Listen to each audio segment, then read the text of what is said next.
ತಾಯಿ ಉಮಾ ಮಹೇಶ್ವರಿ, ರಕ್ಕಸರನ್ನು ಸಂಹರಿಸಿ ಈ ಕಲಿಯುಗದಲ್ಲಿರುವ ರಾಕ್ಷಸರನ್ನು ಸಂಹರಿಸುವುದಕ್ಕೋಸ್ಕರ ನೀನು ಮತ್ತೆ ಲೋಕ ಕಲ್ಯಾಣ ಮಾಡುವುದಕ್ಕಾಗಿ ಈ ಜಗತ್ತಿನಲ್ಲಿ ಬಂದು ಅವತರಿಸು ತಾಯಿ, ಅವತರಿಸು. ಅಷ್ಟೇ ಅಲ್ಲಮ್ಮ, ಈ ಭೂಮಿ ತಾಯಿಯ ಸೇವೆ, ಕುರಿಯ ಸೇವೆಯನ್ನು ಮಾಡುತ್ತಿರುವ ನನ್ನ ಪತಿ ಮೈದುನರನ್ನು ರಕ್ಷಿಸುವ ಭಾರ ನಿನ್ನದಾಗಿದೆ ತಾಯಿ, ನಿನ್ನದಾಗಿದೆ ಅಲ್ಲ.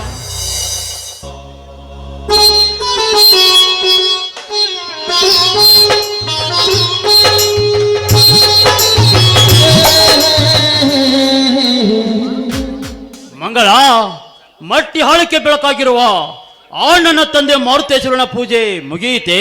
ಹೌದ್ರಿ, ಭವತಾಪ ಕಳೆಯುವ ಭವತಾರಣೆಯ ಪೂಜೆಯನ್ನು ಈಗ ತಾನೇ ಮಾಡಿ ಮುಗಿಸಿದ್ದೇನೆ ರೀ. ನಿಮ್ಮ ದಾರಿಯನ್ನೇ ಕಾಯ್ತಾ ಇದ್ದೆ. ನಮಸ್ಕಾರ ಮಾಡಿ ಮೊದಲು ಪ್ರಸಾದ ತೆಗೆದುಕೊಳ್ಳಿ. ಅಮ್ಮ ಗಿರಿಜಾ ಮಾತೆ, ನಿನ್ನಿಂದಲೇ ಗಿರಿಜಾ ವಲ್ಲಭನೆಂದು ಕರೆಯಿಸಿಕೊಂಡಿರುವ ಹರಣ ಸತಿಯೇ, ನಿನಗೆ ನನ್ನ ನಮಸ್ಕಾರಗಳು ತಾಯಿ. ಮಹಾಮರದ ಕೋಗಿಲೆಯೂ ಕೂಡ ಅಮ್ಮ ಎಂದು ಕೂಗಿ ಆನಂದಿಸುವಂತೆ ನಾವಿಂದು ನಿನ್ನನ್ನು ಪೂಜಿಸಿ ಭಾಗ್ಯವಂತರಾದೆವು ತಾಯಿ, ಭಾಗ್ಯವಂತರಾದೆವು. ಭೂಮಾತೆಯೇ ಅನ್ನ ಕೊಡುವ ಮಾತೆ ಎಂದು ಹಗಲಿರುಳು ಮಳೆ ಚಳಿ ಬಿಸಿಲನ್ನೇ ದುಡಿಯುತ್ತಿದ್ದೇವೆ. ಕುರಿಗಳನ್ನು ಸಾಕಿಕೊಂಡು ಭೀಮಾರ್ಜುನಂತೆ ತಮ್ಮಂದ್ರನ್ನು ಬೆಳೆಸಿದ್ದೇನೆ. ಈ ಎಲ್ಲದಕ್ಕೂ ಸದಾ ನಿನ್ನ ಆಶೀರ್ವಾದ ಇರಲಿ ತಾಯಿ, ಆಶೀರ್ವಾದ ಇರಲಿ.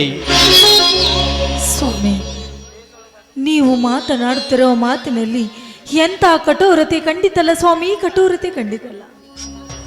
ಹೌದು ಮಂಗಳ, ಹೌದು. ಕಠೋರತೆ ಎಂಬುದು ಈಗಿನ ಕಠಿಣ ಕಾಲದಲ್ಲಿ ಅಗ್ನಿ ಪರೀಕ್ಷೆಯ ಕಟ್ಟು ಇದ್ದಂತೆ. ಆ ಪರೀಕ್ಷೆಯಲ್ಲಿ ನಮ್ಮನ್ನು ಗೆಲ್ಲಿಸಿ ಪಾಸು ಮಾಡಮ್ಮ ಎಂದುಕೊಂಡೆ. ಅಂದರೆ ಇದರ ನಿಜವಾದ ಮಾತಿನ ಅರ್ಥ? ಇದರ ಅರ್ಥ ನೀ ತಿಳಿಯ ಬಯಸಿದರೆ ವ್ಯರ್ಥ. ನನ್ನ ಮಾತು ಅಲ್ಲಗಳೆಯುವುದಿಲ್ಲ ಎಂದು ನನಗೆ ಮಾತು ಕೊಡ್ತೀಯಾ? ಸ್ವಾಮಿ, ಇದನ್ನೇನು ಹೇಳ್ತಾ ಇದ್ದೀರಾ ನೀವು? ನೋಡಿ, ಪತಿಯ ಮಾತನ್ನು ಪಾಲಿಸುವುದು ಸತಿಯ ಧರ್ಮ ಸ್ವಾಮಿ, ಸತಿಯ ಧರ್ಮ. ಅದು ವೇದ ಶಾಸ್ತ್ರದಲ್ಲಿ ಸಹ ಇದೆ.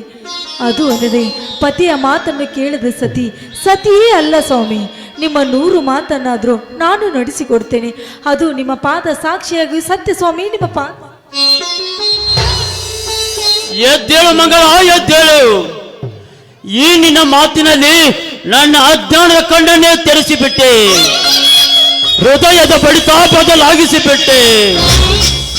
ನಿತ್ಯ ನನ್ನ ನಿಟ್ಟುಸಿರಿನಲ್ಲಿ ಸೊಟ್ಟು ಧೂಮ್ರಕಣವಾಗಿ ಹೊರ ಹೋಗುವ ನನ್ನ ಪ್ರತಿ ಉಸಿರಿನ ಕಣಗಳು ರಾಮ ಬಾಣವಾಗಿ ಪ್ರಜ್ವಲಿಸಿ ಉಜ್ವಲ ಭವಿಷ್ಯದ ಈ ಮಳೆ ರಾಮ ರಾಜ್ಯದ ಗೋಡಾಯ್ತು.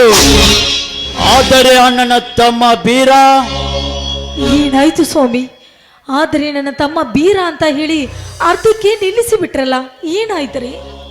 ಅವನ ತಾಯಿ ಮತ್ತು ನನ್ನ ತಾಯಿ ಅಕ್ಕ ತಂಗಿಯರು. ಗಂಡನಿಲ್ಲದ ನನ್ನ ಚಿಕ್ಕಮ್ಮ ರೋಗದಿ ಸಾಯೋ ಮುನ್ನ ಈ ಬೀರನೆಂಬ ಚಿಕ್ಕ ಕೂಸನ್ನು ನನ್ನ ಕೈಗೆ ಕೊಟ್ಟು ಸತ್ತು ಹೋದಳು. ಆ ಚಿಕ್ಕ ಕೂಸೆಯಿಂದ ಶಕ್ತಿವಂತ ತಮ್ಮನಾಗಿ ಬೆಳೆಸಿದ್ದೇನೆ. ಅವನೆಂದರೆ ನನಗೆ ಪಂಚಪ್ರಾಣ. ಅವನು ಕೂಡ ನನ್ನನ್ನು ದೇವರ ಸಮನಾಗಿ ನೋಡಿಕೊಳ್ತಾನೆ. ನೀನು ಅವನನ್ನು ಸ್ವಂತ ಮಗನಂತೆ ನೋಡಿಕೊಳ್ಳಬೇಕು. ಅನಾಥ ಮಗನೆಂದು ಮಾತ್ರ ಭಾವಿಸಬೇಡ. ಇದೇ ನನ್ನ ಆಸೆ.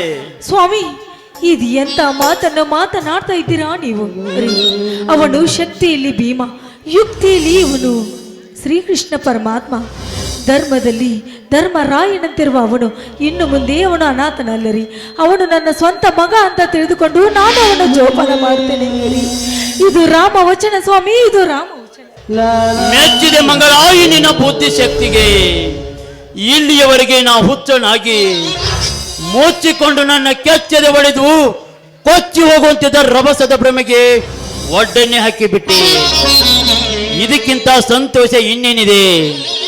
ಹಕ್ಕಿಗೆ ಹಾರುವ ಆಸೆ, ಸಮುದ್ರಕ್ಕೆ ಉಕ್ಕುವ ಆಸೆ, ಮಗುವಿಗೆ ತಾಯಿಯ ಆಸೆ.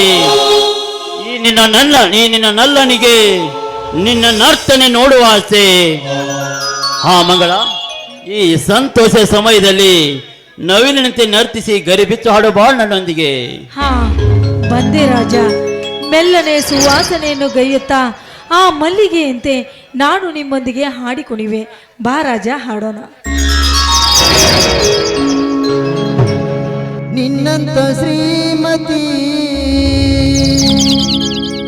ಕೈ ಹಿಡಿದಾಗ, ನಿನ್ನಂತ ಗುಣವತಿ ಜೊತೆಯಾದಾಗ ದಿನವೂ ಆನಂದವೇ.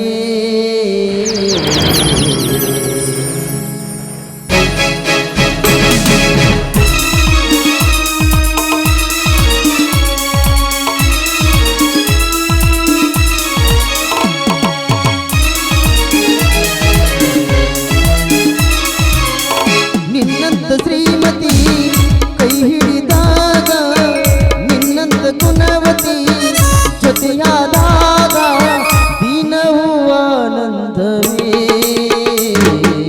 ಎಂದು ಹೀಗೆ ನಾವು ಕೂಡಿ ಹಾಡುವಾಗ, ಎಂದು ಹೀಗೆ ನಾವು ಸೇರಿ ಹಾಡುವಾಗ ಬದುಕು ಸ್ವರ್ಗವೇ.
ನುಡಿಯು